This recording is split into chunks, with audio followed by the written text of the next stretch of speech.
उनीहरूको बारेमा मलाई थाहा भएको चाहिँ पहिला धेरै अगाडि नै हो होइन, तर उसले त्यसरी खुलेर त कहिले पनि हामीलाई बताएको त छैन होइन। तर अब त्यही पनि हामीलाई त थाहा भइहाल्छ है। अनि त्यसो गरेर उनीहरूको पहिल्यैदेखि स्कुल लाइफदेखि नै हो भन्ने चाहिँ थाहा छ। अराउन्ड धेरै नै वर्ष भयो उनीहरूले अब यहाँसम्म आउन धेरै स्ट्रगल गरेकै हुन् होइन। अब 2 वर्ष अगाडि विदेश जानुभन्दा अगाडि अब प्रतीक अब हाम्रो ज्वाइँ नै भनौँ न है अब त, अनि उहाँ पहिला गइसक्नु भयो।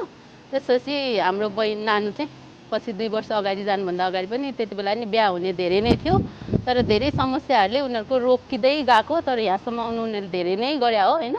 अब त्यत्रो लङ डिस्टेन्स रिलेसनसिपमा नि बसेको उनीहरू, धेरैको त छुट्टिन्छ नि त लङ डिस्टेन्स भनेपछि 6-7 वर्ष 8-9 वर्ष भने त ह्युज होइन, लामो टाइम हो त्यसरी। तर यहाँसम्म आउनु उनीहरूलाई धेरै धेरै बधाई, धेरै धेरै हाम्रो मनबाट खुसी लागेको छ होइन। अब उनीहरूको पछिसम्म नि राम्रो होस्, अब बाहिरै गए पनि हामीलाई नबिर्सोस् होइन, त्यही भन्न चाहन्छु। ह्याप्पी म्यारिड लाइफ, अनि दुईजना मिलेर बस्नु, खुसी हुनु, सुखी हुनु, हामीलाई नबिर्सिनु, त्यति नै।